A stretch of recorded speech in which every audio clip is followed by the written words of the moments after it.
Good morning, friends. We are on Volume 3, Chapter 1. Day after day, week after week passed away on my return to Geneva, and I could not collect the courage to recommence my work. I feared the vengeance of the disappointed fiend, yet I was unable to overcome my repugnance to the task which was enjoined me. I found that I could not compose a female without again devoting several months to profound study and laborious disquisition. I had heard of some discoveries having been made by an English philosopher, the knowledge of which was material to my success, and I sometimes thought of obtaining my father's consent to visit England for this purpose, but I clung to every presence of delay, and could not resolve to interrupt my returning tranquillity. My health, which had hitherto declined, was now much restored, and my spirits, when unchecked by the memory of my unhappy promise, rose proportionably.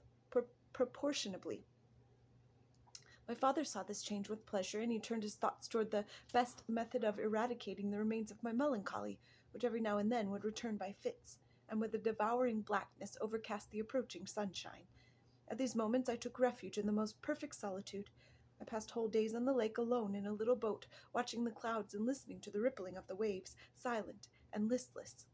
But the fresh air and bright sun seldom failed to restore me to some degree of composure, and on my return I met the salutations of my friends with a readier smile and a more cheerful heart. It was after my return from one of these rambles that my father, calling me aside, thus addressed me. "I am happy to remark, my dear son, that you have resumed your former pleasures and seem to be returning to yourself, and yet you are still unhappy, and still avoid our society.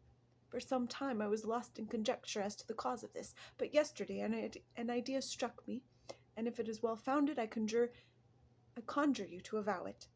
Reserve on such a point that would be not only useless, but draw down treble misery on us all."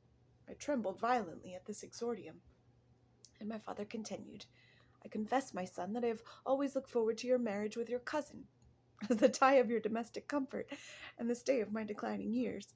You were attached to each other from your earliest infancy. You studied together, and appeared in dispositions and tastes entirely suited to one another. But so blind is the experience of man, that what I conceived to be the best assistance to my plan may have entirely destroyed it. You, perhaps, regard her as your sister, without any wish that she might become your wife. Nay, you may have met with another whom you may love, and considering yourself as bound in honor to your cousin, this struggle may occasion the poignant misery which you appear to feel. My dear father, reassure yourself. I love my cousin tenderly and sincerely. I never saw any woman who excited as Elizabeth does my warmest admiration and affection. My future hopes and prospects are entirely bound up in the expectation of our union. This expression of your sentiments on this subject, my dear Victor, gives me more pleasure than I have for some time experienced. If you feel thus, I shall assuredly be happy, however present events may cast a gloom over us. But it is this gloom which appears to have taken so strong a hold of your mind that I wish to dissipate. Tell me, therefore, whether you object to an immediate solemnization of the marriage. We have been unfortunate, and recent events have drawn us from that everyday tranquillity befitting my years and infirmities. You are younger, yet I do not suppose, possessed as you are of a competent fortune, that an early marriage would at all interfere with any future plans of honor and utility that you may have formed. Do not suppose, however, that I wish to dictate happiness to you, or that a delay on your part would cause me any serious uneasiness. Interpret my words in candor, and answer me, I conjure you, with confidence and sincerity. I listened to my father in silence, and remained for some time incapable of offering any reply. I revolved rapidly in my mind a multitude of thoughts, and endeavored to arrive at some conclusion. Alas, to me, the idea of an immediate union with my cousin was one of horror and dismay. I was bound by a solemn promise, yet I had not yet that which I had not yet fulfilled, and dared not break, or if I did, what manifold miseries might not impend over me and my devoted family. Could I enter into a festival with his deadly weight yet hanging round my neck and bowing me to the ground? I must perform my engagement, and let the monster depart with his mate before I allowed myself to enjoy the delight of an union from which I expected peace. I remembered also the necessity imposed upon me of either journeying to England or entering into long correspondence with those philosophers of that country, whose knowledge and discoveries were of indispensable use to me in my present undertaking. The latter method of obtaining the desired intelligence was dilatory and unsatisfactory. Besides, any variation was agreeable to me, and I was delighted with the idea of spending a year or two in change of scene and variety of occupation, in absence from my family, during which period some event might happen which would restore me to them in peace and happiness. My promise might be fulfilled, and the monster have departed, or some accident might occur to destroy him and put an end to my slavery forever. These feelings dictated my answer to my father. I expressed a wish to visit England, but concealing the true reasons for this request, I clothed my desires under the guise of wishing to travel and see the world before I sat down for life within the walls of my native town. I urged my entreaty with earnestness, and my father was easily induced to comply, for a more indulgent and less dictatorial parent did not exist upon earth. Our plan was soon arranged. I should travel for Strasbourg, where Clerval would join me. Some short time would be spent in the towns of Holland, and our principal stay would be in England. I should return by France, and it was agreed that our tour should occupy the space of 2 years. My father pleased himself with the reflection that my union with Elizabeth should take place immediately on my return to Geneva. These 2 years, said he, will pass swiftly, and it will be the last delay that will oppose itself to your happiness. And indeed I earnestly desire that period to arrive, when we shall be united, and neither hopes or fears arise to disturb our domestic calm. I am content, I replied, with your arrangement. By that time we shall both have become wiser, and I hope happier than we at present are. I sighed, but my father kindly forbore to question me further concerning the cause of my dejection. He hoped that new scenes and the amusement of travelling would restore my tranquillity. I now made arrangements for my journey, but one feeling haunted me, which filled me with fear and agitation. During my absence, I should leave my friends unconscious to the existence of their enemy, and unprotected from his attacks, exasperated as he might be by my departure. But he had promised to follow me wherever I might go, and would he not accompany me to England? This imagination was dreadful in itself, but soothing inasmuch as it supposed the safety of my friends. I was agonized with the idea of the possibility that the reverse of this might happen.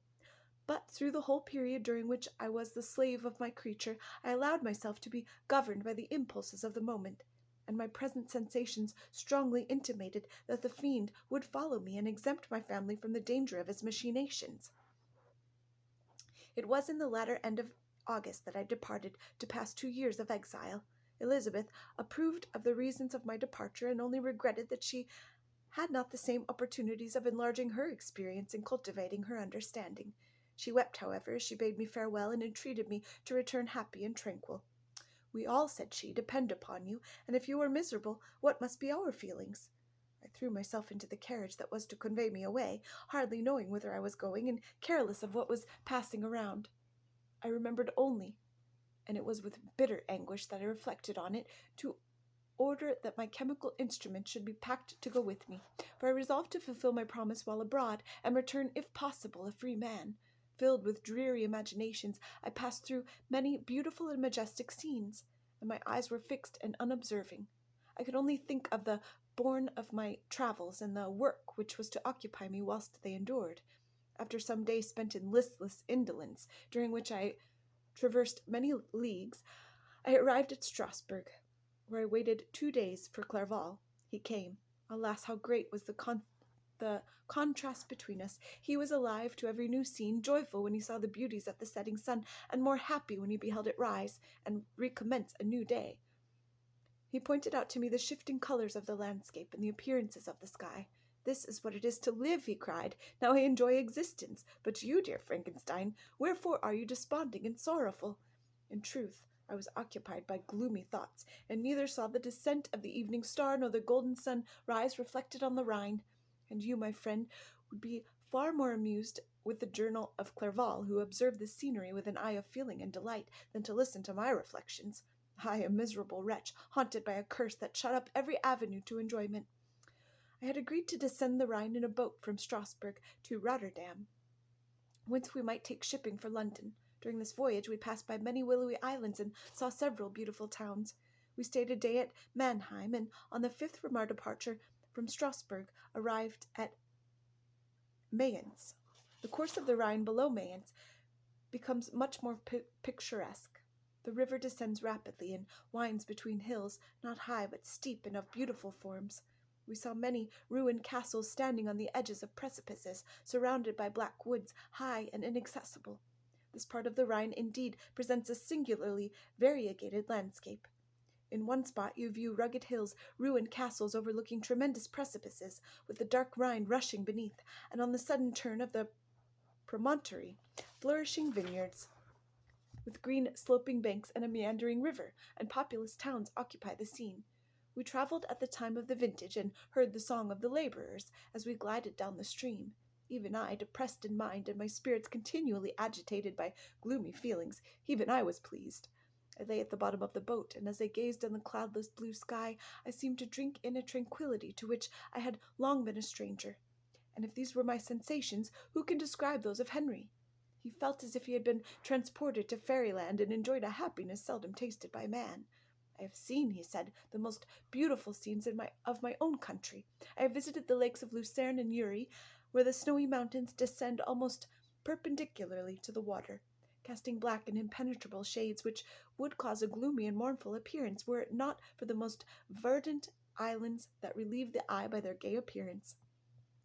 I have seen this lake agitated by a tempest, when the wind tore up whirlwinds of water and gave you an idea of what the waterspout must be on the great ocean, and the waves dashed with fury the base of the mountain, where the priest and his mistress were overwhelmed by an avalanche, and where their dying voices are still said to be heard amid the pauses of the nightly wind.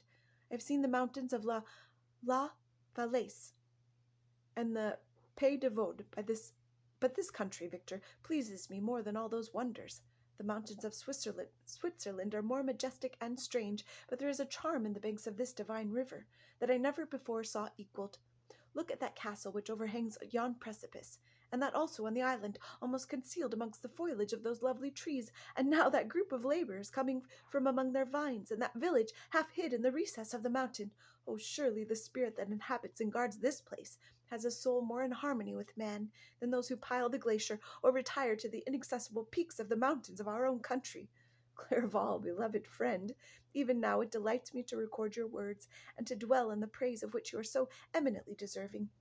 He was a being formed in the very poetry of nature. His wild and enthusiastic imagination was chastened by the sensibility of his heart. His soul overflowed with ardent affections, and his friendship was of that devoted and wondrous nature that the worldly-minded teach us to look for only in imagination.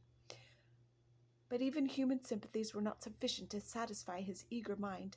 The scenery of external nature, which others regard only with admiration, he loved with ardor.